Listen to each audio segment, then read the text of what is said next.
Daniel പ്രവചനം 7-ാം അധ്യായം അത് 9-10 വാക്യങ്ങൾ വായിച്ചാൽ. ഞാൻ നോക്കിക്കൊണ്ടിരിക്കെ അവൻ ന്യായാസനങ്ങളെ വെച്ചു. ഞാൻ നോക്കിക്കൊണ്ടിരിക്കെ അവർ ന്യായാസനങ്ങളെ വെച്ചു. വയോധികനായ ഒരുത്തൻ ഇരുന്നു. അവന്റെ വസ്ത്രം ഹിമം പോലെ വെളുത്തതും അവന്റെ തലമുടി നിർമ്മലമായ ആട്ടുരോമം പോലെയും അവന്റെ സിംഹാസനം അഗ്നിജ്വാലയും അവന്റെ രഥചക്രങ്ങൾ കത്തുന്ന തീയും ആയിരുന്നു. ഒരു അഗ്നിനദി അവന്റെ മുമ്പിൽ നിന്ന് പുറപ്പെട്ടൊഴുകി. 1000 പേർ അവന് ശുശ്രൂഷ ചെയ്തു. 1000 പേർ അവന് ശുശ്രൂഷ ചെയ്തു. 10,000 പേർ അവന്റെ മുൻപാകെ നിന്നു. 10,000 പേർ അവന്റെ മുൻപാകെ നിന്നു. ന്യായവിസ്താര സഭ ഇരുന്നു. പുസ്തകങ്ങൾ തുറന്നു. ഒന്ന് കരമുയർത്തി ദൈവത്തിന് സ്തോത്രം ചെയ്താട്ടെ. ഒരിക്കൽ കൂടെ ശബ്ദമുയർത്തി. ഈ രാത്രി അന്തിമമായി വെളിപ്പെടാൻ തുടങ്ങുന്ന ദൈവത്തിന്റെ കോടതി എന്ന വിഷയത്തെ സംബന്ധിച്ച് പ്രിയപ്പെട്ടവരുമായി പങ്കുവയ്ക്കുവാനാണ് എൻ്റെ ഹൃദയത്തിൽ ദൈവാത്മാവ് നിയോഗം നൽകിയിരിക്കുന്നത്. ഇവിടെ കോടതിയുണ്ടെങ്കിൽ ഉയരത്തിൽ കോടതിയുണ്ട്. ഇവിടെ ഫുൾ ബെഞ്ച് ഉണ്ടെങ്കിൽ ഉയരത്തിൽ ഫുൾ ബെഞ്ചുണ്ട്. ഇവിടെ വിധിവിസ്താരങ്ങൾ ഉണ്ടെങ്കിൽ ഉയരത്തിൽ വിധിവിസ്താരമുണ്ട്. ഇവിടെ പ്രതിക്കൂടുണ്ടെങ്കിൽ ഉയരത്തിൽ പ്രതിക്കൂടുണ്ട്. ഇവിടെ സാക്ഷിക്കൂടുണ്ടെങ്കിൽ ഉയരത്തിൽ സാക്ഷിക്കൂടുണ്ട്. ഇവിടെ തൊണ്ടി സാധനങ്ങൾ ഉണ്ടെങ്കിൽ ഉയരത്തിൽ തൊണ്ടി സാധനങ്ങളുണ്ട്. ഇവിടെ ജഡ്ജിമെന്റ് സീറ്റ് ഉണ്ടെങ്കിൽ ഉയരത്തിൽ ജഡ്ജിമെന്റ് സീറ്റുണ്ട്. ഇവിടെ പ്രതിക്കൂടുണ്ടെങ്കിൽ ഉയരത്തിൽ പ്രതിക്കൂടുണ്ട്. ഇവിടെ സാക്ഷിക്കൂടുണ്ടെങ്കിൽ ഉയരത്തിൽ സാക്ഷിക്കൂടുണ്ട്. ഇവിടെ നിയമഗ്രന്ഥങ്ങൾ ഉണ്ടെങ്കിൽ അവിടെ നിയമഗ്രന്ഥങ്ങളുണ്ട്. ഇവിടെ അഡ്വക്കേറ്റ് ഉണ്ടെങ്കിൽ അവിടെ അഡ്വക്കേറ്റ് ഇല്ല.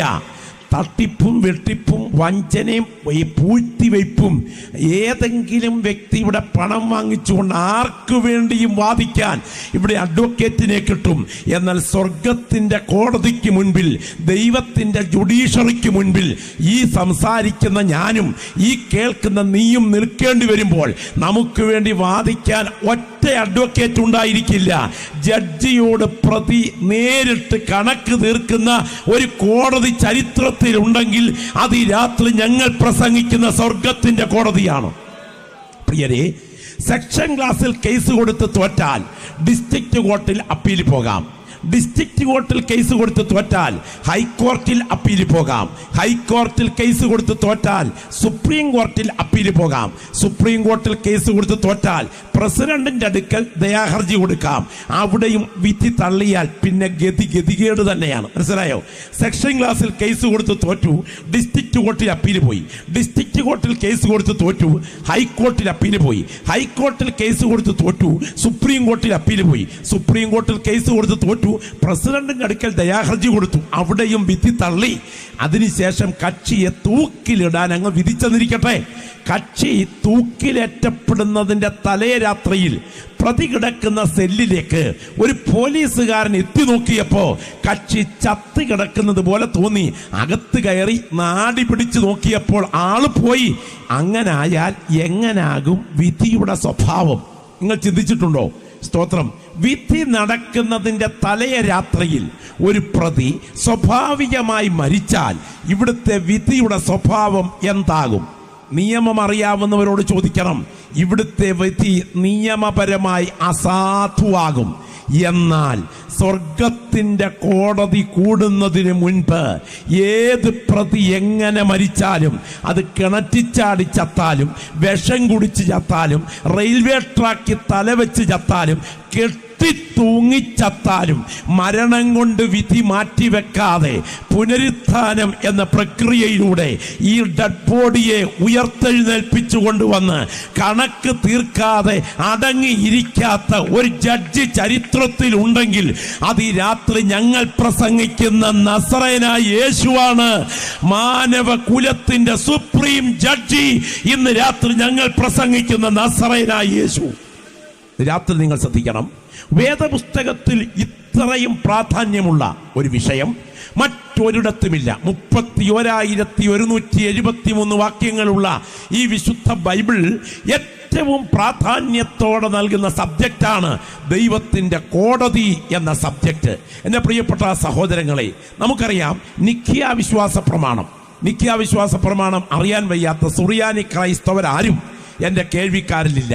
നിഖ്യ വിശ്വാസ പ്രമാണത്തിൽ യേശുക്രിസ്തുവിനെ കുറിച്ച് പറഞ്ഞ് അവസാനിപ്പിക്കുന്നത് എവിടെയാണ്? ദൈവത്തിൻ്റെ ഏകപുത്രനും സർവ്വലോകങ്ങൾക്ക് മുൻപേ പിതാവിൽ നിന്ന് ജനിച്ചവനും പ്രകാശത്തിൽ നിന്നുള്ള പ്രകാശവും സത്യദൈവത്തിൽ നിന്നുള്ള സത്യദൈവവും ജനിച്ചവനും സൃഷ്ടിയല്ലാത്തവനും സാരാംശത്തിൽ പിതാവിനോട് ഏകത്വമുള്ളവനും സർവ്വസൃഷ്ടിക്കും മുഖാന്തരമായവനും മനുഷ്യരായ നമുക്ക് നമ്മുടെ രക്ഷയ്ക്കും വേണ്ടി സ്വർഗത്തിൽ നിന്നിറങ്ങി വിശുദ്ധ റൂഹായാൽ കന്യമറിയാമിൽ ജഡം ധരിച്ച് പൊന്തിയോസ് പീലാത്തോസ് നാളുകളിൽ നമുക്ക് വേണ്ടി കഷ്ടമനുഭവിച്ച് മരിച്ചടക്കപ്പെട്ട തിരികിത പ്രകാരം 3-ാം ദിവസം ഉയർത്തെഴുന്നേറ്റ് സ്വർഗത്തിലേക്ക് കരേറി. അടുത്ത പ്രയോഗം ശ്രദ്ധിക്കണം.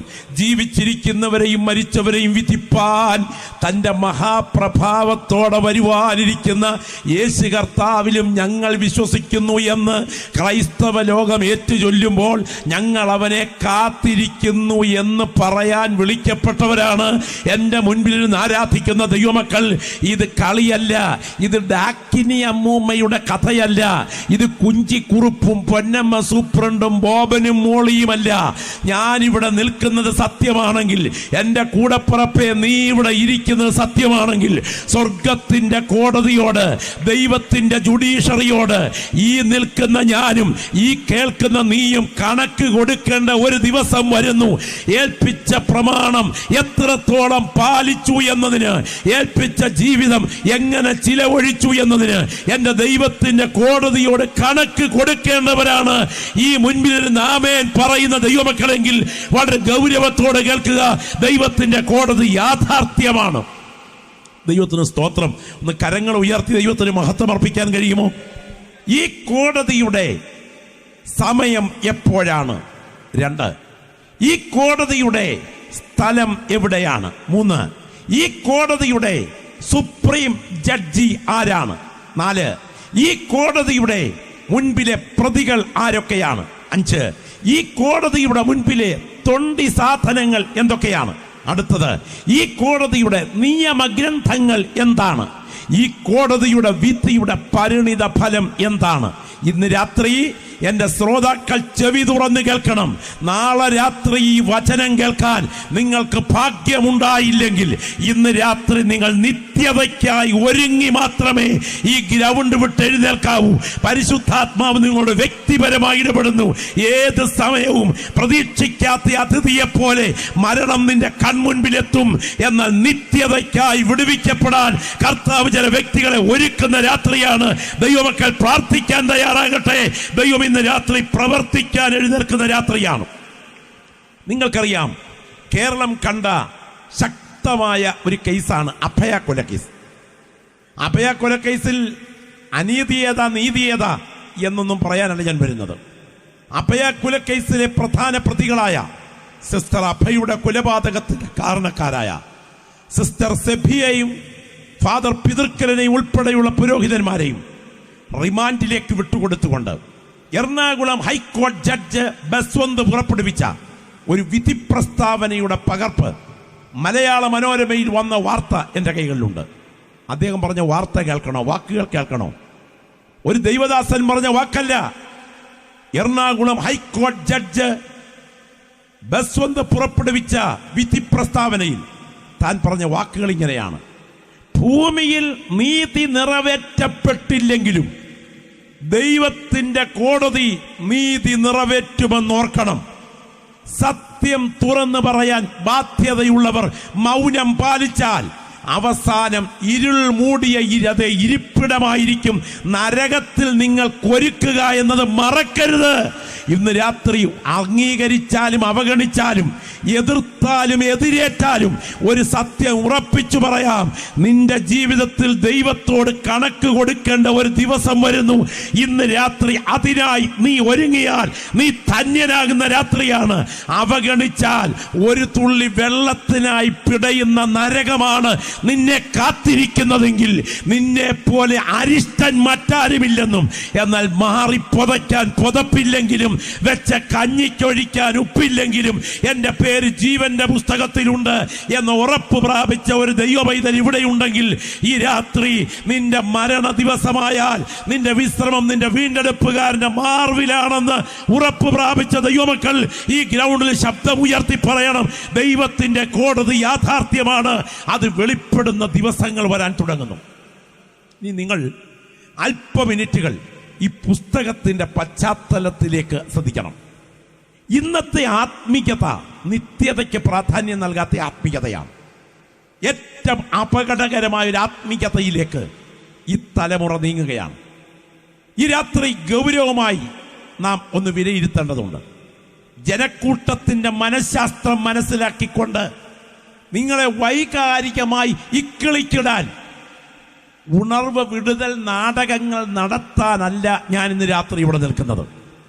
ഓടിച്ചുകൊണ്ട് പോകുമ്പോൾ കൂടപ്പിറപ്പെ കണ്ണടഞ്ഞാൽ പാട്ട പോലെ പൊളിഞ്ഞ് മൂക്കിൽ പഞ്ഞി വെക്കുന്ന ഒരു പാട്ടവണ്ടിക്കുള്ള ദൈവകൃപയല്ല ഇന്ന് രാത്രി വ്യാപരിക്കേണ്ടത്.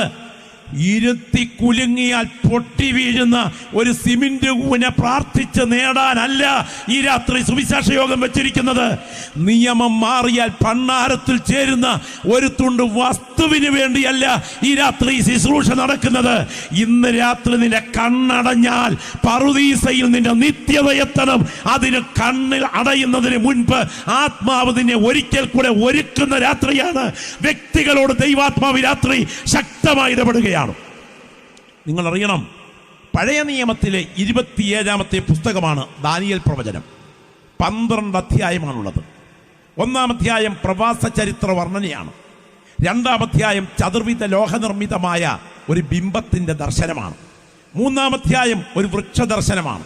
4-ാം അധ്യായം ദുരാസമഭൂമിയിൽ നിർത്തിയ ഒരു സ്വർണ്ണ ബിംബത്തിന്റെ വിശദീകരണമാണ്.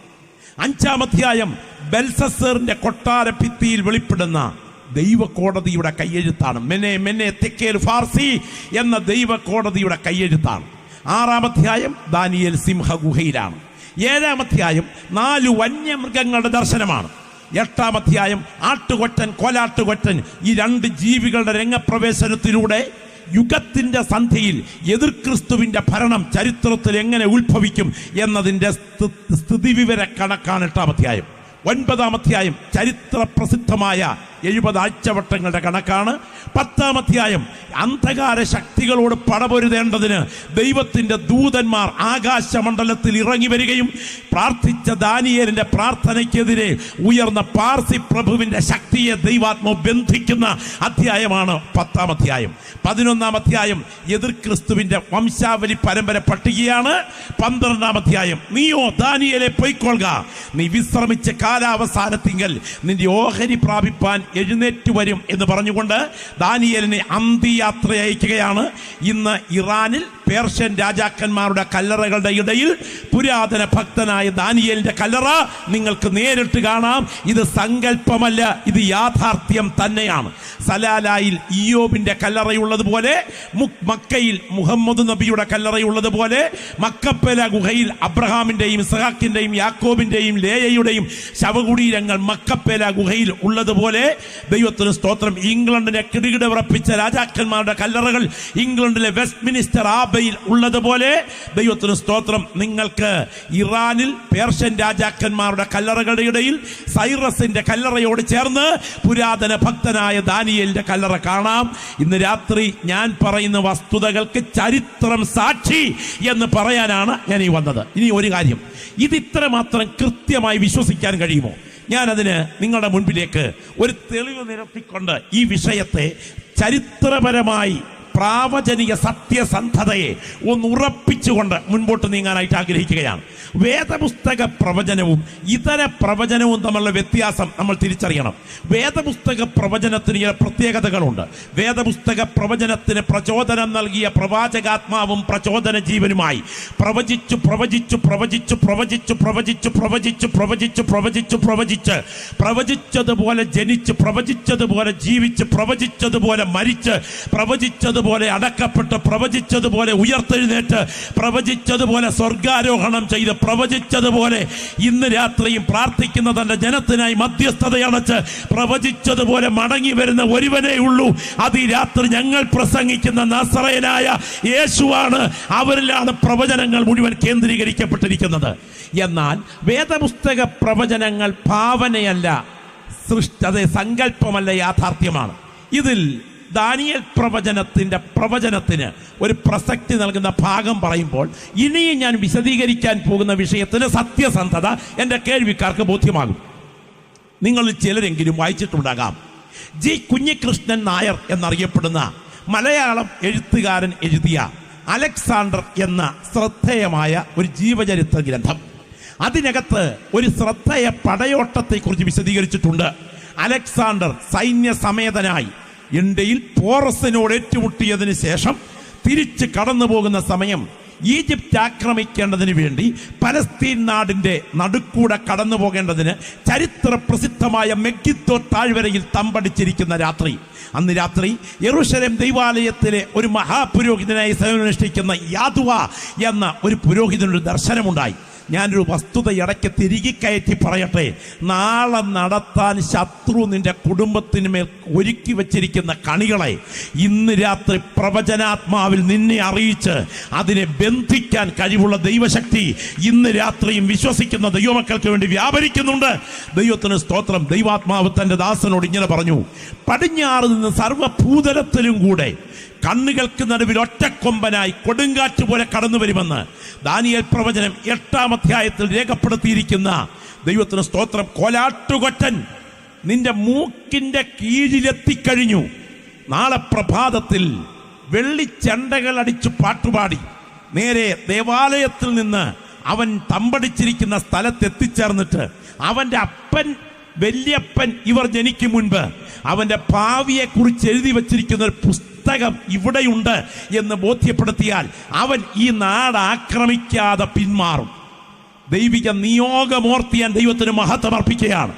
എന്തിനേറെ രാവിലെ സമയം യാദുവ എന്ന ഈ മഹാപുരോഹിതൻ താമ്രമണി, പീതരത്നം, വജ്രം, ഗോമേതകം, നീലക്കല്ല്, മാണിക്യം, മരതകം, വൈഢൂര്യം എന്നിത്യാദി രത്നങ്ങൾ നിറഞ്ഞ തങ്കപ്പതക്കത്തിന്റെ സ്വർണ്ണലലാടത്തിൽ യഹോവയ്ക്ക് വിശുദ്ധം എന്ന് കുറിച്ച ആ പ്രത്യേക വർണ്ണഞ്ചിത വസ്ത്രങ്ങളൊക്കെ അണിഞ്ഞ് യാഗപീഠത്തിൽ നിന്നുള്ള ഉച്ഛിഷ്ടമിച്ഛിഷ്ടങ്ങൾ കഴുകിയൊഴിക്കുന്ന ചരിത്ര പ്രസിദ്ധമായ ഒലിപ്പ് തോടായ കിദ്രോൻ തോട് കുറുക മുറിച്ച് താഴെ ചരിത്ര പ്രസിദ്ധമായ അതേ മെഗിദ്ദോ താഴ്വരയിലേക്ക് ഗായക സംഘം പോലെ ശുശ്രൂഷകന്മാരെ കൂടെ കൂട്ടി ഇറങ്ങി ചെല്ലുകയാണ്. അലക്സാണ്ടർ ചക്രവർത്തി ദൂരെ നോക്കിയപ്പോൾ ഒരു സൈന്യം വരുന്നത് പോലെ തോന്നി. ചരിത്ര പ്രസിദ്ധമായ തന്നെ കുതിരപ്പുറത്ത് കയറിയിരുന്ന യുദ്ധസന്നദ്ധനായി. പക്ഷെ അടുത്തു വന്നപ്പോൾ മനസ്സിലായി അത് സൈന്യമല്ല, അതൊരു ഗായക സംഘമാണെന്ന്. ആ സംഘം അദ്ദേഹത്തിന്റെ മുൻപിൽ വന്നു നിന്ന ഉടൻ തന്നെ അദ്ദേഹം കുതിരപ്പുറത്ത് നിന്ന് താഴെ ഇറങ്ങി മുട്ടുകുത്തി ഇദ്ദേഹത്തെ നമസ്കരിച്ചു. അപ്പോ കൂടെയുണ്ടായിരുന്ന സൈന്യാധിപന്മാർ ലിസിമാക്കസ്, കിസാൻഡ്രസ്, സെലൂക്കസ്, ടോളമി എന്നിവർ ചോദിച്ചു, അങ്ങെന്തിനാ ഈ മനുഷ്യനെ നമസ്കരിച്ചത്? അപ്പോൾ അദ്ദേഹം പറഞ്ഞത് കേൾക്കണോ, ഞാൻ ഇദ്ദേഹത്തെ അല്ല നമസ്കരിച്ചത്, ഇദ്ദേഹത്തിന്റെ നെറ്റിത്തടത്തിൽ പതിച്ചിരിക്കുന്ന തങ്കലലാടത്തിൽ കുറിച്ചിരിക്കുന്ന യഹോവയ്ക്ക് വിശുദ്ധം എന്ന പ്രയോഗത്തിന്റെ പുറകിൽ ഒരു ദേവനുണ്ട്, ആ ദേവനെയാണ് ഞാൻ നമസ്കരിച്ചത്. സ്തോത്രം. അപ്പോൾ യാദുവ പറഞ്ഞു, അങ്ങ് ജനിക്കുന്നതിന് മുൻപ്, അങ്ങയുടെ അപ്പനും വല്യപ്പനും അപ്പൂപ്പനും ഒക്കെ ഉണ്ടാകുന്നതിന് മുൻപ് അങ്ങയുടെ ഭാവി എഴുതി വച്ചിരിക്കുന്ന ഒരു പുസ്തകം ഞങ്ങളുടെ കയ്യിലുണ്ട്. ഞാനിന്ന് രാത്രി ഈ ദൈവദാസന്മാർ ഉൾപ്പെടെയുള്ള സഹസ്രനോട് ചോദിക്കട്ടെ, നമ്മുടെ അപ്പനും വല്യപ്പനും അപ്പൂപ്പനും ഉണ്ടാകുന്നതിന് മുമ്പ് നമ്മുടെ ഭാവി എഴുതി വച്ചിരിക്കുന്ന ഒരു പുസ്തകം അങ്ങ് ഉഗാണ്ടായിലുണ്ടെന്ന് പറഞ്ഞാൽ തറവാട് വിറ്റാന്നേലും വേണ്ടുകര അവിടെ പോയി അതിൻ്റെ പേജ് ഒന്ന് വായിച്ച് കേൾക്കാൻ ആരാഗ്രഹിക്കാത്തത്? അലക്സാണ്ടർ ചക്രവർത്തി എത്രയധികം അദ്ദേഹം അത്ഭുതപരതന്ത്രനായി ഈ ചെറിയ ഗ്രൂപ്പിനോടൊപ്പം ദേവാലയത്തിന് നടുമുറ്റത്തെത്തി അദ്ദേഹത്തെ സ്വീകരിച്ചാനയിച്ചൊരു പീഠത്തിൽ ഇരുത്തിയതിനു ശേഷം വിശുദ്ധ സ്ഥലത്തേക്ക് ചെന്നൊരു പേടകം തുറന്ന് അതിൽ നിന്ന് ദാനിയേൽ പ്രവാചകന്റെ ഈ പുസ്തകം എടുത്തുകൊണ്ടുവന്ന് തുറന്നങ്ങോട്ട് വായിച്ചു കേൾപ്പിച്ചു. പടിഞ്ഞാറ് നിന്ന് ഗ്രീസിൽ നിന്ന് ഒറ്റക്കൊമ്പനായി ഒരു ഏകാധിപതി, 2 കൊമ്പുള്ള മേദ്യ പാർസ്യൻ സൈന്യത്തിന്റെ ഒടുവിലത്തെ ഭരണാധികാരിയെ ഒരു നദീ തീരത്ത് വെച്ച് ചവിട്ടി തകർത്ത് വിജയമാഘോഷിക്കും. നിങ്ങൾക്കറിയാമോ, ഇത് വായിച്ചു കൊണ്ടിരിക്കുമ്പോൾ അലക്സാണ്ടർ ചക്രവർത്തി ദേവാലയത്തെ നോക്കി വീണ്ടും നമസ്കരിച്ചു. കാരണം അദ്ദേഹം പറഞ്ഞ വാക്കിങ്ങനെയാണ്: ഒരാഴ്ച മുമ്പ് സിറിയയിലെ അർബല്ലയിൽ വെച്ച് ഗാനിക്കസ് നദീതീരത്തെ യുദ്ധത്തിൽ വെച്ച് മേദ്യപാർസ്യ സൈന്യത്തിന്റെ ഒടുവിലത്തെ ഭരണാധികാരിയായ ദാരിയൂസിനെ കുതിരപ്പുറത്ത് നിന്ന് നിലത്ത് തള്ളിയിട്ട് ഷൂസിട്ട കാലുകൊണ്ട് നെഞ്ചിൽ ചവിട്ടി വിജയമാഘോഷിച്ച കഴിഞ്ഞ ആഴ്ചത്തെ ചരിത്രം എന്റെ വല്യപ്പൻ ജനിക്കുന്നതിന് മുൻപ് എഴുതി വെച്ച പുസ്തകം സാധാരണ പുസ്തകമല്ല. ഈ രാത്രി കൃപ പ്രാപിച്ച ദൈവപൈതലേ, ഇതിന്റെ അതുല്യത ഓർത്താൽ ഇന്ന് രാത്രി നൃത്തം ചെയ്ത ദൈവത്തെ ആരാധിക്കണം. നമ്മുടെ കയ്യിലിരിക്കുന്ന ജീവന്റെ വചനത്തിന്റെ ദിവ്യത്വം ഓർത്ത് ദൈവമക്കൾ ശബ്ദം ഉയർത്തി കർത്താവിനെ മഹത്വപ്പെടുത്തണം. അലക്സാണ്ടർ ചക്രവർത്തി ചോദിച്ചു, അല്ല, എന്റെ ഭാവിയെ കുറിച്ച് വല്ലതും അതിനകത്തുണ്ടോ? അപ്പോൾ അലക്സാണ്ടർ ചക്രവർത്തിയോട് പറഞ്ഞു, താങ്കളുടെ ഭാവിയെ കുറിച്ചുണ്ട്. വായിച്ചങ്ങോട്ട് കൽപ്പിച്ചു. അവൻ വാണിരുന്നത് പോലെയല്ല. അവന്റെ രാജ്യം ആകാശത്തിലെ 4 കാറ്റുകൾക്ക് നേരെ നിർമൂലമായി. അവന്റെ ബലത്തിന്റെ ഉച്ചസ്ഥാവസ്ഥയിൽ അവനല്ല, അവന്റെ രക്തബന്ധത്തിൽപ്പെട്ടവർക്കല്ല, അന്യരുടെ കൈകളിൽ അമർന്നു പോകും. അങ്ങനെയാണെങ്കിൽ മരണം യൗവനത്തിന്റെ നടുമുറിയിൽ നടക്കും. അധികാരം രക്തബന്ധങ്ങളുടെ കൈകളിൽ കിട്ടില്ല. അസമയത്തെ മരണമായിരിക്കും. ഇതുകൊണ്ട് അന്ന് മുതൽ ഒരു യഹൂദ റബി സംഘത്തെ തന്റെ കൂടെ യാത്ര ചെയ്യാൻ വേണ്ടി സജ്ജീകരണം ചെയ്തു അലക്സാണ്ടർ എന്നാണ് പറയുക. നിങ്ങൾക്കറിയാമോ അലക്സാണ്ടറിന്റെ മരണം നടക്കുന്ന രാത്രി സംഭവിച്ചത്? അലക്സാണ്ടറിന്റെ മരണം നടക്കുന്ന രാത്രി പനിനീർക്കുളത്തിൽ കുളിച്ചു കയറിയ അദ്ദേഹം ജ്വരബാധിതനായി മരിച്ചു എന്നും ലക്ഷ്യബോധത്തോടെ അദ്ദേഹത്തിന് വിഷം കൊടുത്തു എന്നും 2 പഠനങ്ങളുണ്ട്. എന്തായാലും അദ്ദേഹത്തിന്റെ മരണം നടക്കുമ്പോൾ മരണത്തിന് 3 പിന്തുടർച്ചക്കാരുണ്ട്. 1 അദ്ദേഹത്തിന്റെ മകൻ, 2 അദ്ദേഹത്തിന്റെ സഹോദരൻ, 3 അദ്ദേഹത്തിന്റെ അർത്ഥ സഹോദരൻ. രഹസ്യമായി മറ്റൊരാളുണ്ട്, അദ്ദേഹത്തിന്റെ ഇല്ലീഗലായ പുത്രൻ. എന്നാൽ നിങ്ങൾക്കറിയാമോ, മരണം നടന്ന രാത്രി അദ്ദേഹത്തിന്റെ മകനെയും അദ്ദേഹത്തിന്റെ സഹോദരനെയും അദ്ദേഹത്തിന്റെ അർത്ഥ സഹോദരനെയും അദ്ദേഹത്തിന്റെ ഇല്ലീഗലായ പുത്രനെയും 3 പേരെയും സൈന്യാധിപന്മാർ 4 പേരും കൂടെ കൊന്നതിന് ശേഷം രാജ്യം 4ആയി വിഭജിച്ചെടുത്തപ്പോൾ ആകാശവും ഭൂമിയും മാറിയാലും മാറ്റമില്ലാത്ത ദൈവത്തിന്റെ വചനത്തിൽ അവന്റെ രക്തബന്ധങ്ങളുടെ കൈകളിൽ ഭരണത്തിന്റെ പിന്തുടർച്ച അമരില്ലെന്ന് എഴുതിയത് സത്യമായി സംഭവിച്ചെങ്കിൽ ആ പുസ്തകം പറയുന്നു, ഒരു കോടതി ഉയരത്തിലുണ്ട്, അത് സത്യമായിരിക്കുകയാണ്. അവഗണിച്ചാലും പരിഗണിച്ചാലും ഉറപ്പോടെ കേൾക്കുക എന്റെ ദൈവത്തിന്റെ ജുഡീഷ്യറി. ദൈവത്തിന് സ്തോത്രം. രാത്രി എൻ്റെ സഹോദരങ്ങൾ ശ്രദ്ധിക്കണേ, മലയാള ഭാഷയിൽ ഭാഷാ പ്രയോഗത്തിന് വിഭജനാർത്ഥമുണ്ട്. മലയാളം തന്നെ വിഭജനാർത്ഥമുള്ള പ്രയോഗമാണ്. മലൈ അധികം ആഴം സമം മലയാളം. മലയ്ക്ക് ശേഷമുള്ള ആഴമായ പ്രതലം, അതാണ് മലയാളം. മലൈ അധികം കര സമം മലങ്കര. മലയ്ക്ക് ശേഷമുള്ള കര മലങ്കര. കേര അധികം അളം സമം കേരളം. കേരവൃക്ഷങ്ങൾ കൂട്ടമായി വളരുന്ന തടമാണ് കേരളം. സ്തോത്രം. അപ്പോൾ അങ്ങനെ അങ്ങോട്ട് പഠിച്ചാൽ സംസ്കൃതത്തോട് വളരെ അടുപ്പമുള്ള ഭാഷയാണ് മലയാളം. മലയാളത്തിനകത്തെ ഭാഷാ പ്രയോഗങ്ങളിൽ പലതിൻ്റെ അർത്ഥം ഇന്നും നമുക്ക് പെട്ടെന്ന് മനസ്സിലാക്കാൻ ബുദ്ധിമുട്ടുണ്ട്. നിങ്ങൾ ഓർക്കുക, മരണം തീരുക, രണം യുദ്ധം. മരണം യുദ്ധം തീരുക. കണ്ടോ അച്ചായ നീണ്ട് നിവർന്ന പെട്ടിക്കകത്ത് കിടക്കുന്ന കിടപ്പ് കണ്ടാൽ മനസ്സിലാകും യുദ്ധം തീർന്ന് കിടക്കുകയാണ്. എന്താ വിവാഹം? വിശുദ്ധം, വിശേഷത. വാഹം വാഹനം, വിശേഷതയുള്ള വാഹനം, അതാണ് വിവാഹം. അപ്പോൾ ഓരോന്നിനും അർത്ഥമുണ്ട്. വേദന, നിങ്ങൾക്കറിയാമോ വേദന എന്നുള്ളതിന്റെ അർത്ഥം എന്താന്ന്? വേദ എന്നാൽ സംസ്കൃതത്തിൽ അറിവ് എന്നാണ്. ഋഗ്വേദം, യജുർവേദം, സാമവേദം, അഥർവവേദം. വേദം അറിവ്. ന എന്നാൽ സംസ്കൃതത്തിൽ ഇല്ല എന്നാണ്. അങ്ങനെയാണെങ്കിൽ വേദന എന്ന് പറഞ്ഞാൽ അറിവില്ല എന്നാണ്.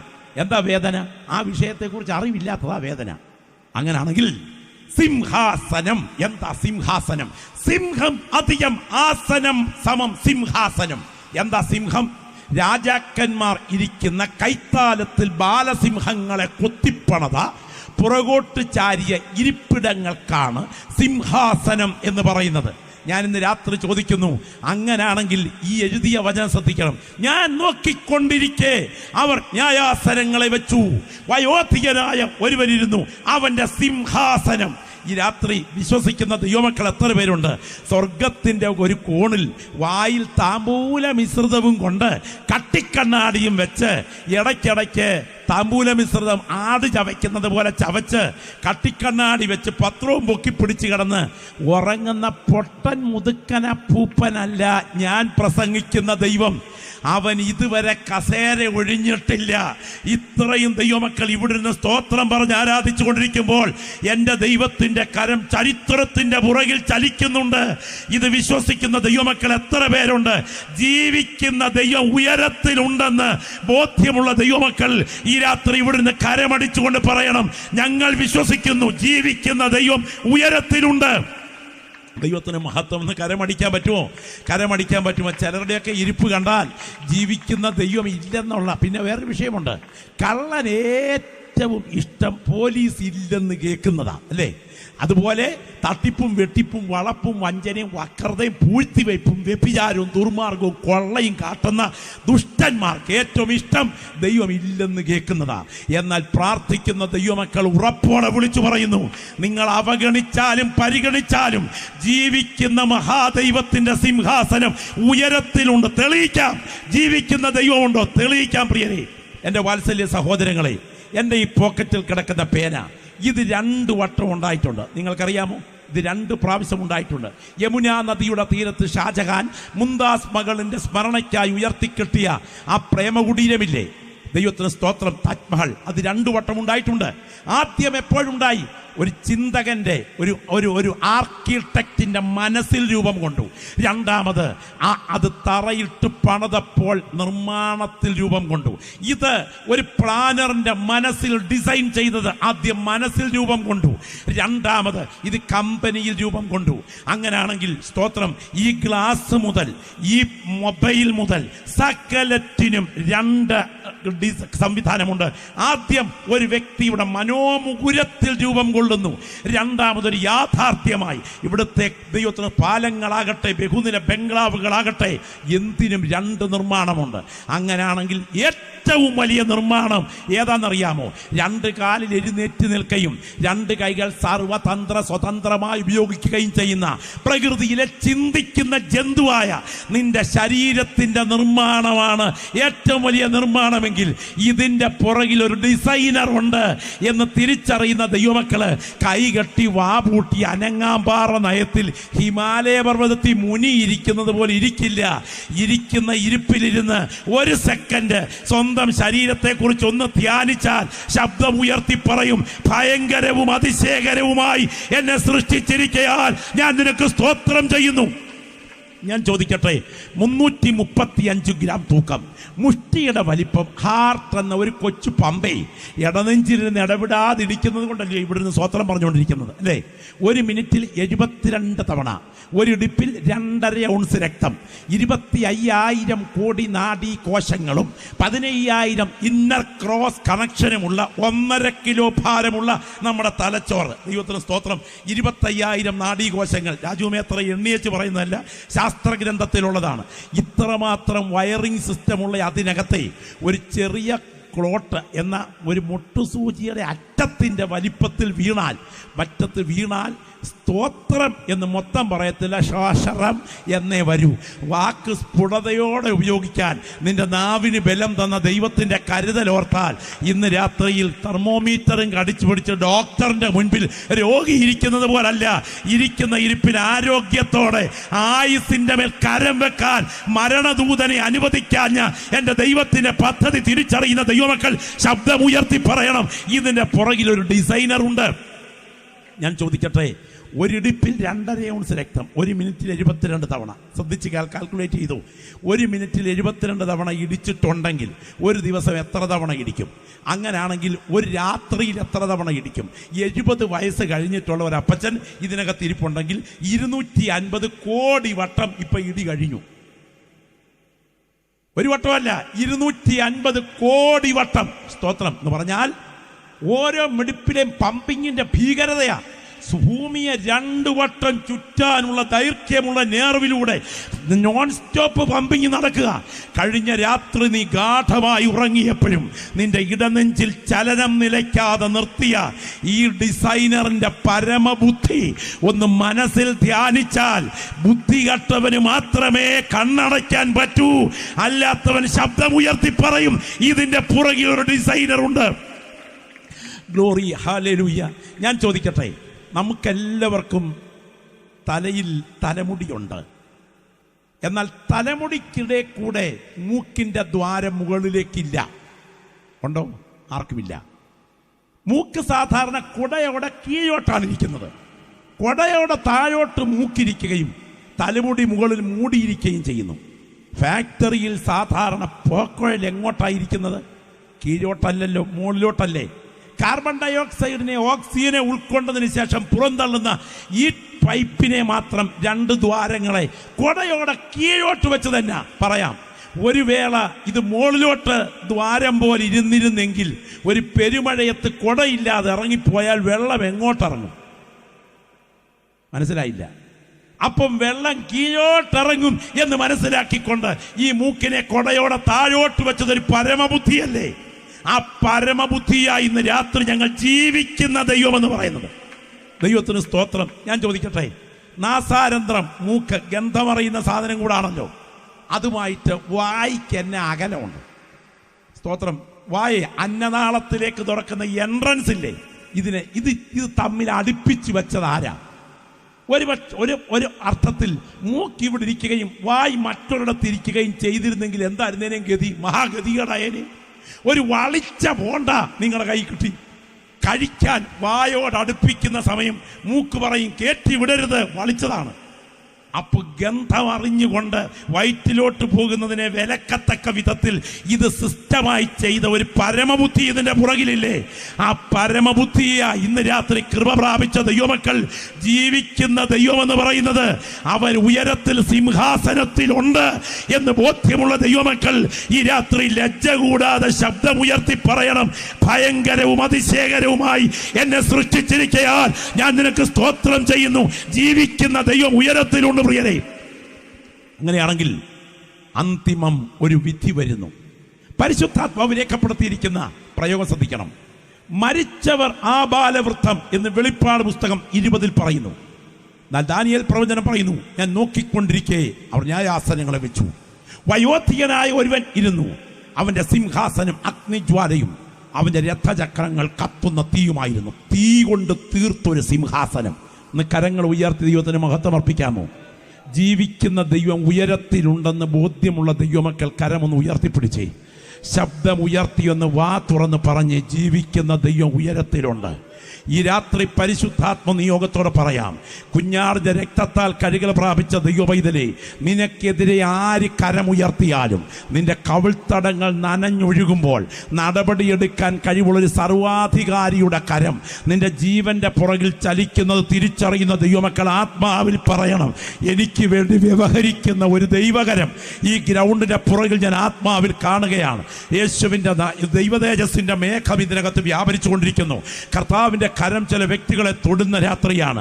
ആ ഗ്രഹാം സ്റ്റൈൽസും പിഞ്ചു കുഞ്ഞുങ്ങളും വണ്ടിക്കകത്ത് കിടന്നുറങ്ങുമ്പോൾ അവരുടെ ദേഹത്തോട്ട് എണ്ണയെടുത്തൊഴിച്ചിട്ട് തൃശൂലം കൊണ്ട് അവരെ വണ്ടിക്കകത്തോട്ട് കുത്തി മലത്തിയ നരാധമന്മാർ വാഴുന്ന മണ്ണിൽ ചോദിക്കാനും പറയാനും ആളില്ലെന്ന് വിചാരിച്ചെങ്കിലും അധികം താമസിക്കാതെ പ്രകൃതിയെ കൊണ്ട് ആ മണ്ണിനോട് കണക്ക് തീർക്കാൻ എൻ്റെ ദൈവത്തിൻ്റെ കരം ആ സ്ഥലത്ത് തന്നെ ഉയർന്നത് യാഥാർത്ഥ്യമാണെങ്കിൽ മയക്കുമരുന്ന് മാഫിയ കേന്ദ്രമായ മയാമിയെ പിടിച്ചു കുലുക്കാൻ ഒരു പ്രകൃതിയെ അനുവദിച്ച ദൈവമാണ് നാം സേവിക്കുന്ന ദൈവത്തിന്റെ തേജസ്സിന്റെ കരമെങ്കിൽ എയ്ഡ്സ് തുടക്കം കുറിച്ച ഹെയ്ത്തിയിൽ 65,000 കൂട്ടിയിട്ട് ശവമടക്ക് നടത്തത്തക്ക വിധം പ്രകൃതിയെ കൊണ്ട് ആ മണ്ണിനോട് ദൈവം കണക്ക് തീർത്തെങ്കിൽ പ്രാർത്ഥിക്കുന്ന ദൈവമക്കൾ മറക്കരുത്, അവന്റെ കരം ചരിത്രത്തിൽ ചലിക്കുന്നുണ്ട്. അവൻ ഉറങ്ങുകയല്ല. ഇത്രയും ദൈവമക്കൾ ഇവിടെ നിന്ന് ആരാധിച്ചു കൊണ്ടിരിക്കുമ്പോൾ നീതിയോടെ വിധിക്കുന്ന ആ കരം ചരിത്രത്തിന്റെ വിധി നിർണയിച്ചു കൊണ്ടിരിക്കുന്നു. പരിശുദ്ധാത്മാവ് ഇങ്ങനെ രേഖപ്പെടുത്തിയിരിക്കുന്നത്, മരിച്ചവർ ആ ബാലവൃദ്ധം സിംഹാസനത്തിന് മുൻപിൽ നിൽക്കുന്നതും കണ്ടു. പ്രിയപ്പെട്ടവരെ, അങ്ങനെയാണെങ്കിൽ മരണശേഷം ചത്ത പിന്നെ തല തെക്കോ വടക്കോ എങ്ങോട്ടിരുന്നാൽ എന്താ ഉപദേശി? കുഞ്ഞെ, ചത്ത് കഴിഞ്ഞ് കഥ അവസാനിക്കല്ല, ചത്ത് കഴിഞ്ഞ് കഥ തുടങ്ങുകയാണ്. സ്തോത്രം. ചോരക്കുടം പോലൊരു കൊച്ചു കുഞ്ഞ് മലമൂത്ര വിസർജ്യാദികൾ അണിഞ്ഞുകൊണ്ട് പഴംതുണി കീറ്റ് ധരിച്ച് പാളയ്ക്കകത്ത് രംഗത്ത് വരുന്ന ഇതാദ്യം ഒന്നാമത്തെ അഭിനയ രംഗം. പന്തും പടവും പമ്പരവും കറക്കി കളിച്ച് ചാടി കളിയോടി ആടി രംഗത്തിതാ വരുന്നൊരു കൊച്ചു പയ്യൻ. രണ്ടാമത്തെ അഭിനയ രംഗം. മുഖവും മിനുക്കി തലയും മിനുക്കി ബെനിയൻ ബനാറീസ് 703 ചുണ്ടിൽ സിഗരറ്റ് പുകച്ചുകൊണ്ട് പുറപ്പെടും പമ്പര വിട്ടി. പിന്നെ മൂന്നാമത്തെ അഭിനയ രംഗം. പാവാട ജാക്കറ്റ് പട്ടുസാരി കാപ്പും ധരിച്ചൊരു ഭാര്യ മുൻപിൽ, പെങ്കോന്തനേവൻ പുറകെ ഈ വണ്ണം കാൺമാൻ ബൃഹത്താന്ത വിശേഷ വേഷം. കല്യാണം കഴിഞ്ഞിറങ്ങി വരുന്ന അടുത്ത അഭിനയ രംഗം. ചിലരുടെ മുഖത്തോട് നോക്കിയിട്ട് കുവൈറ്റിലെ ചില സംഭവങ്ങളൊക്കെ അറിഞ്ഞതിൻ്റെ പശ്ചാത്തലത്തിലായിരിക്കാം എലിപ്പെട്ടിയിൽ വീണതുപോലെ ഇരിക്കുന്നു. ചിലർ ഭാഗ്യകാല സ്വപ്നം കണ്ട് കഴിയുന്നു. അങ്ങനെ കല്യാണം കഴിച്ചിറങ്ങി വരുന്ന രംഗം. അടുത്ത അഭിനയ രംഗം. കെട്ടിക്കണം പെണ്ണിനെ, ഇങ്ങനെ ആയാൽ പോരാ, പിടിച്ചാട്ടൊരു ചിട്ടി കേട്ടോ. ഭർത്താവിനോട് ഭാര്യ ചെന്ന് പറയുക, കല്യാണം കഴിപ്പിക്കാൻ പ്രായമായ പിള്ളേരുടെ കല്യാണാലോചന പെട്ടെന്ന് നടത്തി കാര്യം നടത്തണം. അതുകൊണ്ട് അന്നത്തെ കാലഘട്ടത്തിൽ കവി പറയുകയാണ്, കെട്ടിക്കണം പെണ്ണിനെ, ഇങ്ങനെ ആയാൽ പോരാ, പിടിച്ചാട്ടൊരു ചിട്ടി കേട്ടോ. ഭർത്താവ് ഭാര്യയോട് പറയുന്നു, പൊടി അവൾ പഠിക്കട്ടെ, നിനക്കെന്തറിയാം, കുടുംബ കലഹം ബഹുവിശേഷം. അങ്ങനെ പിള്ളേരൊക്കെ കെട്ടിച്ച് കൊച്ചുമക്കളൊക്കെ ആയിക്കഴിഞ്ഞപ്പോൾ, കൊച്ചുമക്കളൊക്കെ ആയപ്പോൾ ഈ അപ്പച്ചന് ഇരിപ്പ്, മരപ്പ്, പെരുപ്പ്, തരിപ്പ്. ചിലരുടെ മുഖത്ത് നോക്കിയാൽ ഇപ്പൊ തന്നെ വിവരം അറിയാം. സ്തോത്രം. അപ്പോ കൈകാൽ പുളക്കുന്നു, പുറം കഴയ്ക്കുന്നു, അടുത്ത് തൻ മക്കൾ തിരുമിടുന്നു. കാർപ്പാസ ബീജാതി ബലാസുഗന്ധം, ആയുർവേദ മരുന്ന ബലഷഷ്ടമാംഗം. ഒടുവിലത്തൊരു അധ്യായമുണ്ട് കേട്ടോ. വൈദ്യൻ വരുന്നു, വലിവേറിടുന്നു, അയ്യോ വിളിക്കുന്നു വീടടങ്കം, കസ്തൂരി തേടുന്നു, താഴെ കിടത്തുന്നു, ഇസ്തം സമസ്തം നരനാടകാംഗം. പോയി നേരെ മോർച്ചറിയിലേക്ക്, തുടർന്ന് സെമിറ്ററിയിലേക്ക്. എന്നാൽ ചിലരുടെയൊക്കെ ഇരിപ്പ് കണ്ടിട്ട് പാസ്റ്ററെ വല്ല അനുഗ്രഹത്തിൻ്റെ ദൂതും പറയേണ്ട സ്ഥാനത്ത് ഇതാണോ പറഞ്ഞു വിടുന്നതെന്ന് ചിന്തിക്കും. എന്നാൽ ഒരു വസ്തുത ഓർക്കുക, കർത്താവിൻ്റെ മടങ്ങി വരവ് താമസിച്ചാൽ അടുത്ത 50 വർഷം കഴിയുമ്പോൾ ഇവിടെ കാണുമെന്ന് ഉറപ്പുള്ളവരൊക്കെ യോഗം കഴിയുമ്പോൾ എന്നെ ഒന്ന് കണ്ടേച്ചേ പോകാവൂ. ദൈവത്തിന് സ്തോത്രം. ഒരിക്കൽ ഒരു സയൻസ് ചിന്തകൻ ഒരു സയൻസ് മ്യൂസിയം കാണാൻ പോയി. കയറി ചെല്ലുന്നിടത്ത് ഇരിപ്പുണ്ടായിരുന്നു ഒരു അസ്ഥികൂടം. സയൻസ് മ്യൂസിയത്തിൻ്റെ അസ്ഥികൂടം. ഈ അസ്ഥികൂടത്തിൻ്റെ മുൻപിൽ ചിന്തകനൊന്ന് നിന്നിട്ട് ഈ തലയോടിൻ്റെ ഭാഗത്തേക്ക് ശ്രദ്ധിച്ചൊന്ന് നോക്കി. ആ 2 ദ്വാരവും ആ മൂക്കിൻ്റെ ഭാഗമെല്ലാം ഇങ്ങനെ ഇരിക്കുന്ന തലയോട്. എന്നിട്ട് പുള്ളി 2-3 ചോദ്യം ഈ തലയോടിനോട് ചോദിക്കുക. ആണായിരുന്നോ പെണ്ണായിരുന്നോ? കറുത്തതായിരുന്നോ വെളുത്തതായിരുന്നോ? ഏത് തറവാട്ടി പിറന്നതാ? എത്രാം ക്ലാസ് വരെ പഠിച്ചിട്ടുണ്ട്? സ്തോത്രം.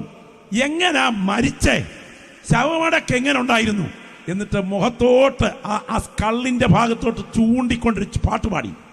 തിലകം ചാർത്തി ചീകിയും അഴകായി പലനാൾ പോറ്റിയ പുണ്യ ശിരസേ എന്ന് പറഞ്ഞാൽ, ഇന്ന് രാത്രി യോഗത്തിന് വരുന്നതിന് മുമ്പ് ഏറ്റവും കൂടുതൽ പ്രാവശ്യം കണ്ണാടിയിൽ നോക്കിയ ഭാഗം കാലിൻ്റെ ഭാഗമല്ല, ഇത്രയും ഭാഗമാണ്.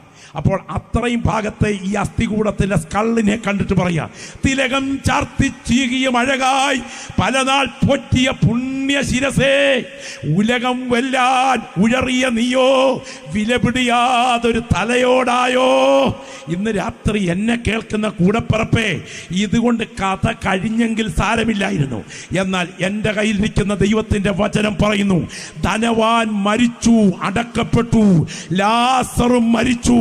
മരണശേഷം ധനവാൻ പാതാളത്തിൽ യാതന അനുഭവിക്കുമ്പോൾ ലാസർ അബ്രഹാമിന്റെ മടിയിൽ വിശ്രമിക്കുന്നെങ്കിൽ, കാണാൻ കഴിയുന്ന കണ്ണും കേൾക്കാൻ കഴിയുന്ന ചെവിയും രുചിക്കാൻ കഴിയുന്ന വായും അനുഭവിക്കാൻ കഴിയുന്ന ശരീരവും ഇവിടെ മാത്രമല്ല, തീയുടെ ജ്വാല അനുഭവിക്കുന്ന ഒരു പീഡന സ്ഥലവും, വെള്ളം കുടിക്കാൻ കൊതിക്കുന്ന ഒരു നാവും, അബ്രഹാം പിതാവിനോട് സംസാരിക്കാൻ കഴിയുന്ന നാവും, അബ്രഹാമിന്റെ മറുപടി കേൾക്കാൻ കഴിയുന്ന ചെവിയും പീഡയ്ക്കകത്തുണ്ടെങ്കിൽ, അംഗീകരിച്ചാലും അവഗണിച്ചാലും സത്യമായി പറയട്ടെ, കല്ലറ അവസാനമല്ല, ഇത് മറ്റൊന്നിലേക്ക് പ്രവേശിക്കുകയാണ്.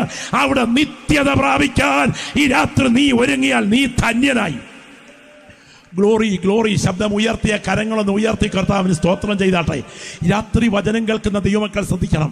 രക്ഷപ്പെടുത്താൻ എൻ്റെ കൂടപ്പിറപ്പെ ആരെ കൊണ്ട് സാധ്യമല്ല. നിങ്ങൾക്കറിയാമോ, പോപ്പിൻ്റെ നിര്യാണാനന്തര പുത്തൻ പോപ്പിനെ തിരഞ്ഞെടുക്കുന്നതിൻ്റെ തിരക്കിൽ ക്രൈസ്തവ സമൂഹത്തിൻ്റെ ഒരു വിഭാഗം പ്രവർത്തിക്കുമ്പോൾ അദ്ദേഹത്തിൻ്റെ കിരീടത്തിൽ ഒരു പ്രയോഗമുണ്ട്, പൊന്തിഫിക്സ് മാക്സ്. എന്താണ് പ്രയോഗത്തിന്റെ അർത്ഥം? പാലം തീർക്കുന്നവൻ. എന്താ പാലം?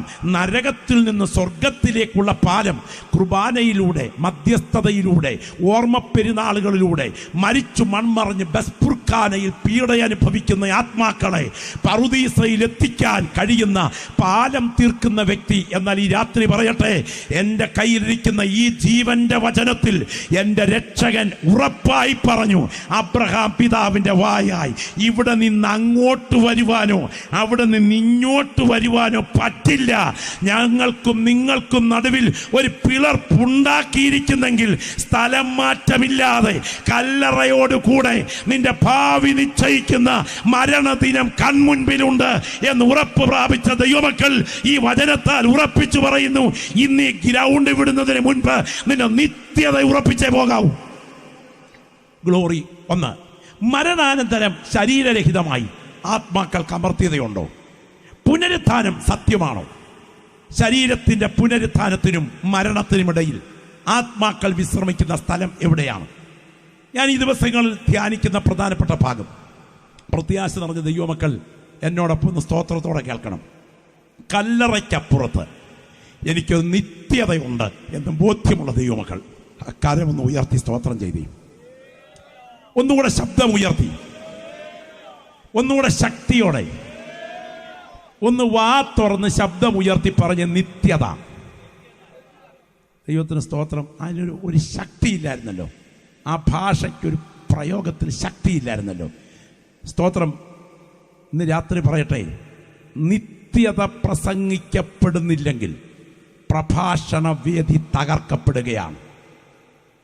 നിത്യതയ്ക്ക് പ്രാധാന്യം നൽകാത്ത പ്രസംഗകൻ നരകത്തിലേക്കുള്ള ഇറക്കത്തിൽ നിന്ന് പ്രസംഗിക്കുകയാണ്. എന്നാൽ ഈ രാത്രി സ്വർഗത്തിലേക്കുള്ള കയറ്റത്തിൽ നിന്ന് പ്രസംഗിക്കാൻ കൃപ ലഭിച്ച അഭിഷിക്തന്മാർ ആത്മാവിൽ പറയുന്നു. സുവിശേഷ പ്രസംഗത്തിന്റെ ഹൃദയം യേശുക്രിസ്തുവിന്റെ കാൽവറിയും സുവിശേഷത്തിന്റെ തലച്ചോറ് മരണത്തെ ജയിച്ചുയർത്തെഴുന്നേറ്റ യേശുവുമാണെങ്കിൽ അതിന്റെ ലക്ഷ്യം നിത്യതയാണ്. ദൈവത്തിന് സ്തോത്ര. കരങ്ങളൊന്ന് ഉയർത്തി കർത്താവിന് സ്തോത്രം ചെയ്യാൻ കഴിയുമോ? എൻ്റെ വാത്സല്യ സഹോദരങ്ങളെ, ക്ഷണികമല്ല ഈ കൊച്ചായുസ്. ഇത് എത്രയും വേഗം തീരും. ജനനം എന്ന 3 അക്ഷരത്തിനും മരണം എന്ന 3 അക്ഷരത്തിനുമിടയിൽ ജീവിതം എന്ന ഈ 3 അക്ഷരം അതിവേഗം അസ്തമിക്കും. ദൈവത്തിന് സ്തോത്രം. ഒരു 25-30 വർഷങ്ങൾക്ക് പുറകിൽ ഭക്തന്മാർ പാട്ടിൻ്റെ പല്ലവികൾ നിങ്ങൾക്ക് ഓർമ്മയുണ്ടോ? രാത്രിയിൽ ഞാൻ ദൈവത്തിൻ്റെ കൈകളിൽ, ശബ്ദമൊന്ന് ഉയർത്തി പാടിക്കേ. ഓ രാത്രിയിൽ ഞാൻ ദൈവത്തിൻ, ശബ്ദം ഉയർത്തി, കൈകളിൽ ഉറങ്ങുന്നു. ഓ അപ്പോഴും എൻ്റെ രഥത്തിൻ്റെ ചക്രം. ഈ രാത്രി ഇതകത്തോട്ട് കയറിയ ഒരുപറ്റം പിതാക്കന്മാർ പണ്ടത്തെ പ്രഭാഷണ വേദികൾ ഉണ്ടായിരുന്നു. ഇല്ലേ, നിങ്ങളൊന്ന് ഓർത്ത് നോക്കിക്കേ. വീടുമില്ല, ആരുമില്ലൊന്നുമില്ലീ ലോകത്തിൽ നമുക്കൻ നോർക്കുക നീ. വിട്ടകലും നീ ഒരു നാളിൽ ഉണ്ടെന്നു തോന്നുന്ന കരമൊന്നടിച്ചു പാടാമോ? ഓ വീടുമില്ല, ഒന്നുമില്ലേ ലോകത്തിൽ നമുക്ക് നോക്കുക നീ. ഓ വീട്ടകലും നീ ഒരു നാളിൽ ഉണ്ടെന്നു തോന്നുന്ന സകലത്തെയും ക്രിസ്തന്റെ കാഹളം ഊതും ധ്വനി കേൾക്കുമോ ഈ ദിനം ആരറി. ഓ വിശ്രമവാസത്തിൽ ആകുമോ നാം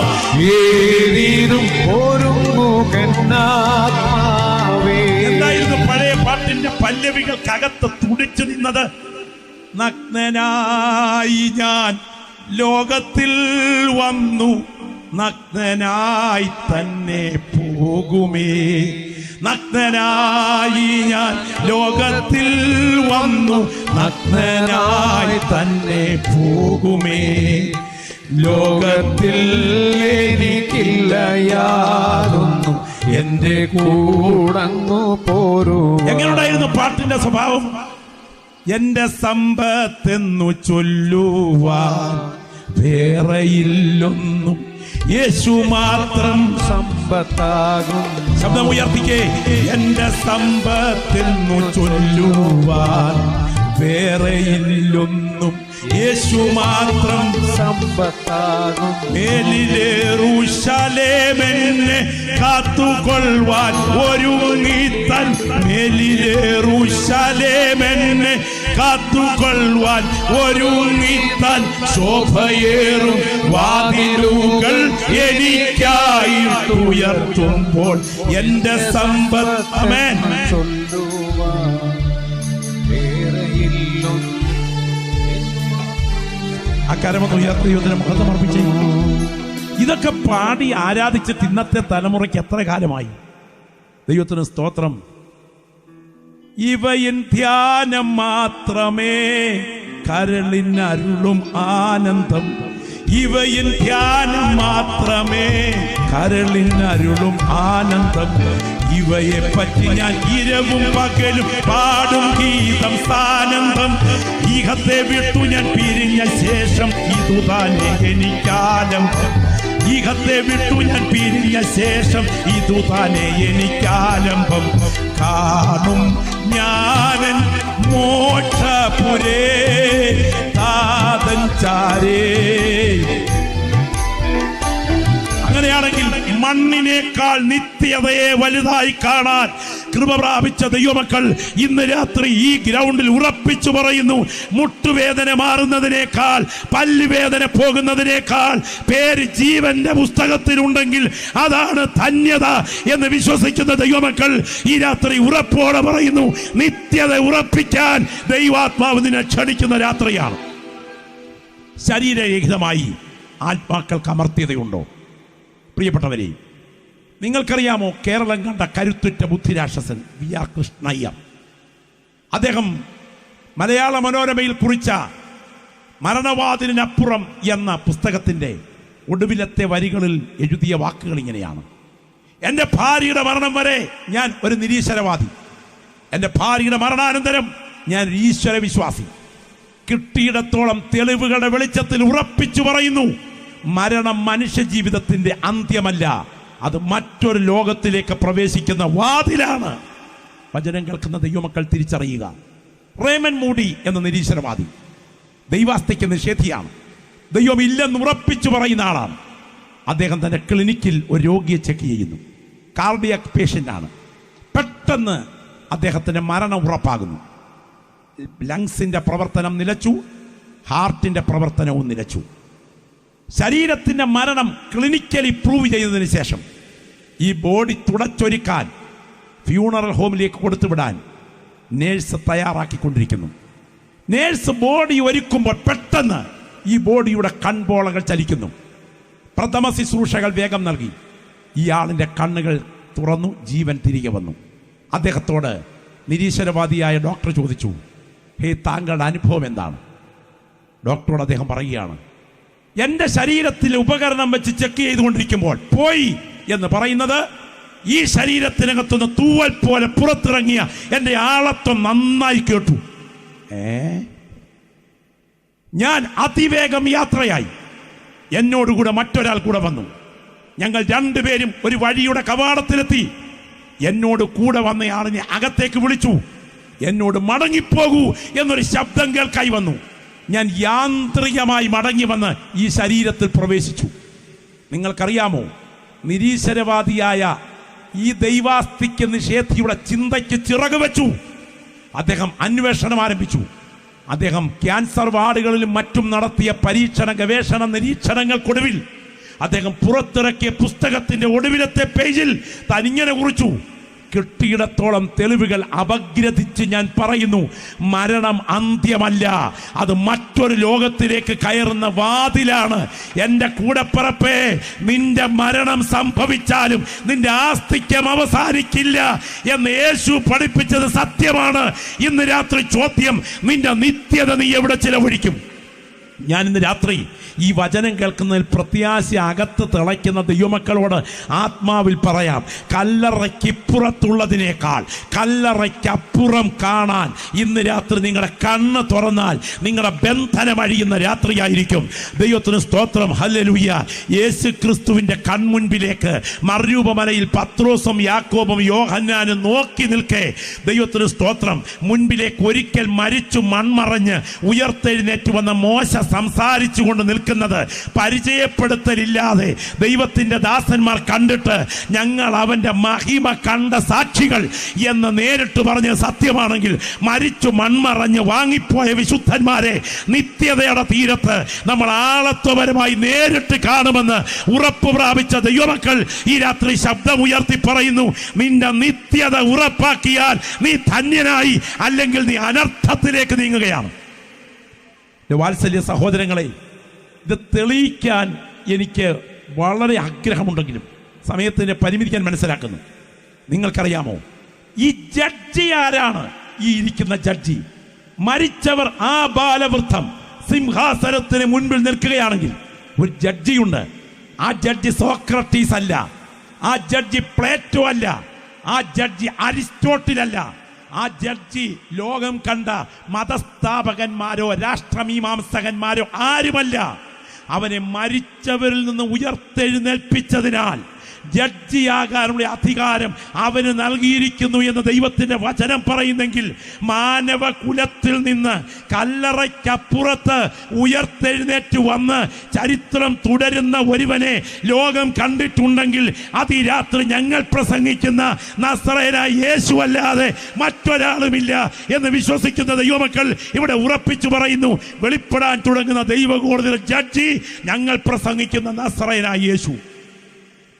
നിങ്ങൾക്കറിയാമോ, ഈ രക്ഷകനെ എൻ്റെ സ്വന്തമാക്കാൻ ഭാഗ്യം കിട്ടിയാൽ മരണത്തിന് പോലും എന്നെ കീഴ്പ്പെടുത്താൻ കഴിയില്ല എന്ന് ബോധ്യമുള്ള ദൈവമക്കളെ കരങ്ങളൊന്ന് ഉയർത്തിപ്പിടിച്ചേ.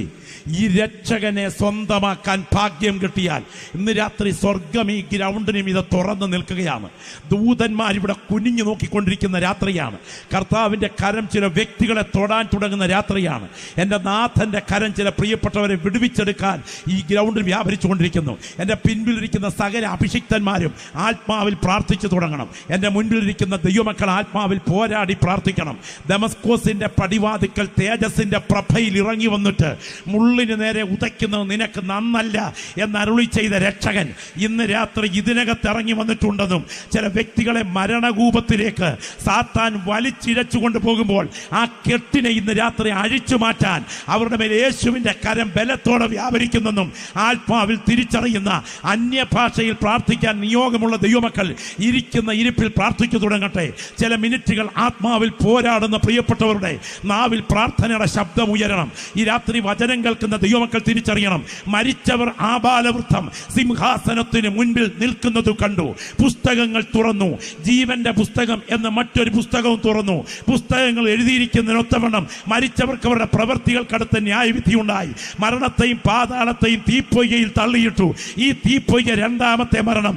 ജീവപുസ്തകത്തിൽ പേരെഴുതി കാണാത്ത ഏവനെയും തീപ്പൊയ്കയിൽ തള്ളിയിടുമെന്ന് അഭിപ്രായമല്ല, വചനത്തിന്റെ അന്തിമ വിധിയായതുകൊണ്ട് ഈ ഗ്രൗണ്ട് ഇവിടെ ശുശ്രൂഷ നടന്നുകൊണ്ടിരിക്കുമ്പോൾ ആകാശമണ്ഡലങ്ങൾക്ക് മീതെ സ്വർഗം തുറന്നു നിൽക്കുമ്പോൾ ഇന്ന് രാത്രി ജീവന്റെ പുസ്തകത്തിൽ പേരെഴുതാൻ യേശുവിന്റെ കരം സജ്ജമായിരിക്കുമ്പോൾ ചില വ്യക്തികളെ കഴുകാൻ കാൽവറി രക്തത്തിന്റെ ശക്തി ഈ ഗ്രൗണ്ടിൽ വ്യാപരിച്ചു കൊണ്ടിരിക്കുമ്പോൾ നിന്നെ നിത്യ നരകത്തിലേക്ക് വലിച്ചിഴയ്ക്കാൻ വാദിക്കുന്ന പൈശാചിക ശക്തികളുടെ ബന്ധനങ്ങളെ തകർക്കാൻ യേശുവിന്റെ കരം ഈ രാത്രി ഈ ഗ്രൗണ്ടിൽ ചലിക്കുമ്പോൾ അഭിഷിക്തർ പ്രാർത്ഥിച്ചു തുടങ്ങട്ടെ. ചില വ്യക്തികളുടെ പേര് രാത്രി ജീവന്റെ പുസ്തകത്തിൽ കുറിക്കപ്പെടുന്ന രാത്രിയാണ്. ശബ്ദമുയരട്ടെ, ശബ്ദമുയരട്ടെ. വാ തുറന്ന് അന്യഭാഷയിൽ പ്രാർത്ഥിക്കാൻ നിയോഗമുള്ള ദൈവമക്കൾ ഇരിക്കുന്ന ഇരിപ്പിൽ അന്യഭാഷയിൽ പ്രാർത്ഥിച്ചു തുടങ്ങുന്ന രാത്രിയാകണം. ഇതിനകത്തിരിക്കുന്ന ചില വ്യക്തികളുടെ മേൽ മരണത്തിൻ്റെ തണുത്ത കരങ്ങൾ തലോടാൻ സമയമടുത്തു വരുമ്പോൾ, അടുത്ത വർഷം ഇതുപോലൊരു കൺവെൻഷൻ നടക്കുമ്പോൾ നിനക്കിതിനകത്ത് കാണാൻ കഴിയാത്ത വിധത്തിൽ നിന്റെ ശരീരത്തിൽ വെളിപ്പെട്ടിരിക്കുന്ന അവയവങ്ങളുടെ ബലഹീനതകൾ ക്രമേണ ശക്തമായി നിന്റെ ആന്തരിക മേഖലകളെ പിടിച്ചമർത്തി നിന്നെ നരകത്തിയിലേക്ക് വലിച്ചിഴക്കത്തക്ക വിധം വാദിക്കുന്ന സാധാന്യ വ്യാപാരത്തെ ഇന്ന് രാത്രി കൈവച്ച് പ്രാർത്ഥിക്കാതെ തന്നെ ഈ ഗ്രൗണ്ടിൽ അഴിച്ചു മാറ്റിയിട്ട് നിത്യജീവന്റെ ശക്തി നിന്റെ മേൽ പകരാൻ യേശുവിന്റെ കരം ബലത്തോടെ ചലിച്ചുകൊണ്ടിരിക്കുകയാണ്. ഞാൻ തേജസ്സിൽ യേശു ഇവിടെ ഇറങ്ങി വന്നിരിക്കുന്ന കാഴ്ച ആത്മക്കണ്ണുകൾ കൊണ്ട് കാണുകയാണ്. നിന്റെ ശരീരത്തിന്റെ കോശങ്ങൾ അറിയത്തക്ക വിധം ആ വിടുതൽ ഇന്ന് രാത്രി ഇവിടെ നടന്നുകൊണ്ടിരിക്കുകയാണ്. യേശുവിന്റെ രക്തത്താൽ ജയം. അഭിഷിക്തന്മാരെല്ലാവരും ശബ്ദമുയർത്തി ആത്മാവിൽ പ്രാർത്ഥിച്ചു തുടങ്ങട്ടെ, ആത്മാവിൽ പ്രാർത്ഥിച്ചു തുടങ്ങട്ടെ. യേശുവിന്റെ നാമത്തിൽ അതിവിടെ സംഭവിക്കട്ടെ. നാളെ 4 മണിക്ക് അതിപ്രഭാതം പൊട്ടിവിടരുമ്പോൾ ജീവിക്കുന്ന ഒരു ദൈവം ഉണ്ടെങ്കിൽ, എൻ്റെ മുറിക്കകത്ത് ഇറങ്ങി വന്നില്ലെങ്കിൽ ഇതുവഴി പോകുന്ന ട്രെയിനിന്റെ മുൻപിൽ ഞാൻ തലവെച്ച് ആത്മഹത്യ ചെയ്യുമെന്ന് പറഞ്ഞ് ദൈവസന്നിധിയിൽ നെടുമ്പാട് വീണ ഒരു സാധു സുന്ദരസിംഗ് എന്ന് പറഞ്ഞ മനുഷ്യന്റെ മുൻപിൽ യേശു വെളിപ്പെട്ടു വന്നത് സത്യമാണെങ്കിൽ ഇന്ന് രാത്രി നിന്റെ ബന്ധനമഴിക്കാൻ, നിന്റെ കുടുംബം കടന്നു പോകുന്ന പ്രതിസന്ധികൾ ഇന്ന് രാത്രി അഴിച്ചു മാറ്റി നിന്റെ അകത്തെ മനുഷ്യന് ധൈര്യം പകരാൻ, നീ മുങ്ങിത്താഴുന്ന മദ്യപാനത്തിന്റെ കൊടിയ കടൽക്കട്ടുകളെ യേശുവിന്റെ രക്തത്തിന്റെ ശക്തിക്ക് ഇന്ന് രാത്രി അഴിച്ചു മാറ്റാൻ കഴിയും. ശബ്ദം ഉയർത്തി പ്രാർത്ഥിച്ചു തുടങ്ങട്ടെ. ചില വ്യക്തികളുടെ മരണബന്ധനം സ്വർഗം അഴിക്കുന്ന രാത്രിയാണ്. നിത്യ നരകം ഈ രാത്രി വഴിമാറുകയാണ്. യേശുവിന്റെ കരം ചില വ്യക്തികളെ തൊടുകയാണ്.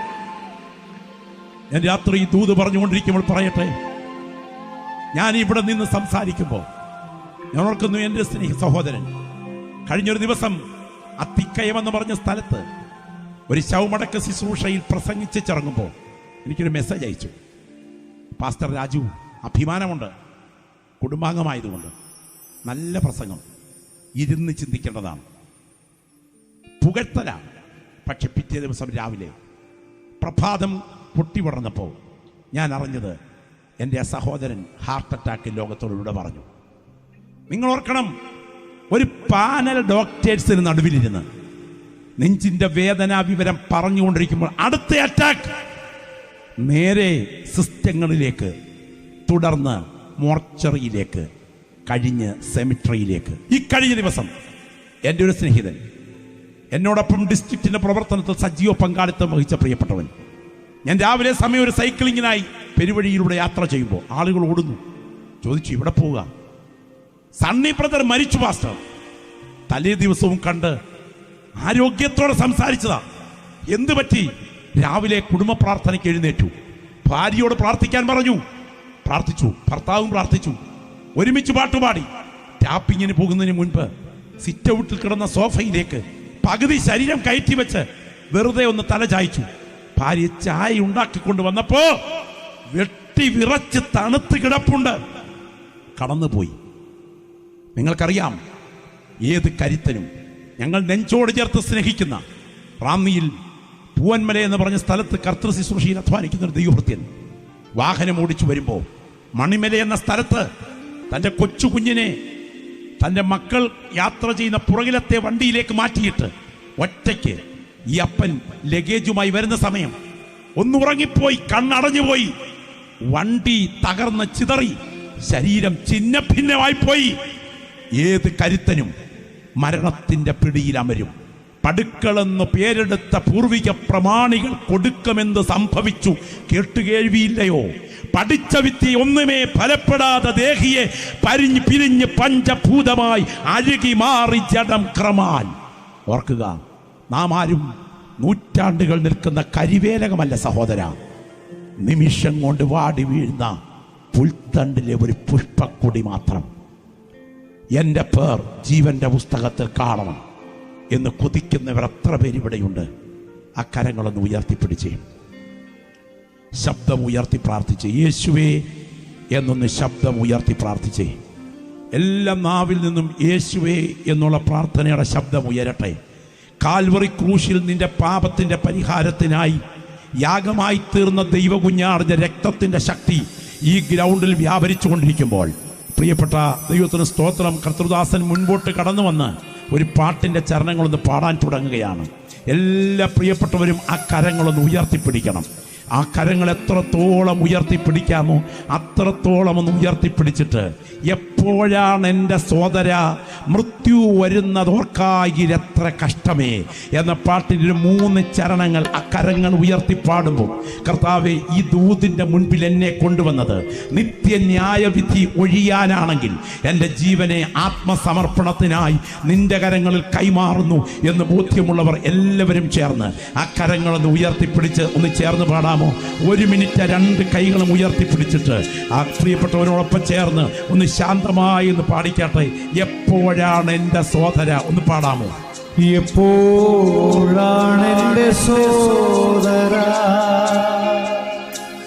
മൃത്യു വരുന്നത് ഓർക്കായിലെന്തു കഷ്ടമേ. ആമേൻ.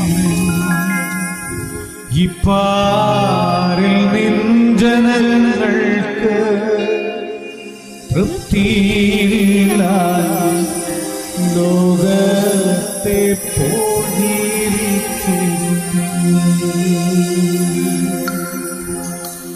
എപ്പോഴാണ് എൻ്റെ സോദര മൃത്യു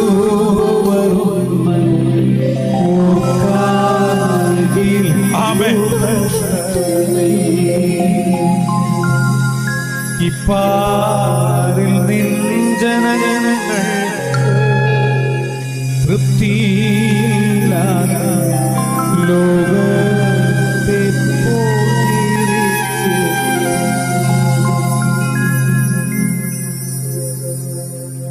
ഈ രാത്രി എൻ്റെ പേർ ജീവന്റെ പുസ്തകത്തിൽ വേണം. നിത്യ നരകം എനിക്കൊഴിയണം.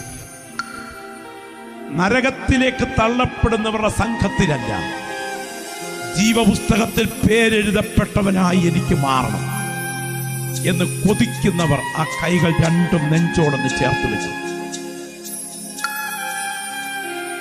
200 മൈൽ ചുറ്റളവുള്ള മരുഭൂമിയിൽ അഗ്നിസർപ്പ ധ്വംസനം ഏറ്റുവാങ്ങുന്ന യഹൂദൻ മുറിവിൽ തപ്പിപ്പിടിച്ചുകൊണ്ട് ദൂരെ ഉയർന്നു നിൽക്കുന്ന പിച്ചള സർപ്പത്തിലേക്ക് കണ്ണുയർത്തുമ്പോൾ ആ നോട്ടത്തിലൂടെ വ്യാപരിക്കുന്ന ദൈവിക രോഗശാന്തി അവന്റെ സ്ഥിരകളിൽ എത്തുന്നത് സത്യമാണെങ്കിൽ ആ 2 കൈകളും നെഞ്ചോട് ചേർത്ത് വെച്ചിട്ട് ശബ്ദമുയർത്തി യേശുവേ എന്നൊന്ന് വാ തുറന്ന് വിളിച്ചിട്ട്, എൻ്റെ നിത്യത അങ്ങയോടൊപ്പം കഴിപ്പാൻ എൻ്റെ ജീവനെ ഞാൻ നിങ്ങൾ തരുന്നു കർത്താവേ എന്ന് പ്രാർത്ഥിക്കുന്നെങ്കിൽ ആ കൈകൾ നെഞ്ചോട് ചേർത്ത് വെച്ച് പ്രാർത്ഥിക്കുക. ഈ ഗ്രൗണ്ടിൽ ഞാൻ പ്രാർത്ഥിച്ചുകൊണ്ടിരിക്കുമ്പോൾ യേശുവിൻ്റെ കരം നിങ്ങളെ തൊടുകയാണ്. നിത്യ നരകം ഒഴിവാകാൻ കർത്താവിൻ്റെ രക്തത്തിൻ്റെ ശക്തി ഇന്ന് രാത്രി ബലത്തോടെ വ്യാപരിക്കുന്നു. ആ മരണം ആത്മഹത്യയല്ല, ആ മരണം കുലപാതകമല്ല, ആ മരണം ആക്സിഡന്റ് അല്ല. എബ്രഹാം ലിങ്കന്റെ മരണം, സ്വാമി വിവേകാനന്ദൻ ഉൾപ്പെടെയുള്ള ഉന്നതന്മാരുടെ മരണം, അതൊക്കെ വ്യത്യസ്ത നിലകളിൽ മരിച്ചിട്ടുള്ളതാണ്. രക്തസാക്ഷികളുടെ മരണം ചരിത്രത്തിൽ നടന്നിട്ടുണ്ട്. എന്നാൽ ഗോൽഗോത്തയിലെ മരണം രക്തസാക്ഷി മരണമല്ല. ഞാൻ മരിക്കേണ്ട സ്ഥാനത്ത് യേശു എനിക്കായി പകരം മരിച്ചു എങ്കിൽ ഇന്ന് രാത്രി യേശുവേ നിന്റെ തിരുനിണം എന്നെ കഴുകണേ എന്ന് പ്രാർത്ഥിക്കുന്ന ഒരാൾ ഇവിടെ ഉണ്ടെങ്കിൽ നിന്നെ കഴുകാൻ ആ രക്തത്തിന്റെ ശക്തി വ്യാപരിക്കുന്നു. പാസ്റ്ററെ, എനിക്ക് പ്രാർത്ഥന വേണം. ഏത് സമയത്തും നിത്യ നരകത്തിനായി കൈവിടപ്പെടുകയല്ല, യേശുവിനോടൊപ്പം നിത്യത ചിലവഴിക്കാൻ എൻ്റെ ജീവനെ ഞാൻ കർത്താവിൻ്റെ കൈകളിൽ വയ്ക്കുന്നു. എനിക്ക് പ്രാർത്ഥന വേണം എന്നാഗ്രഹിക്കുന്നവർ ആ വലതുകരം ഉയർത്തിപ്പിടിച്ചാണ്. Glory, hallelujah.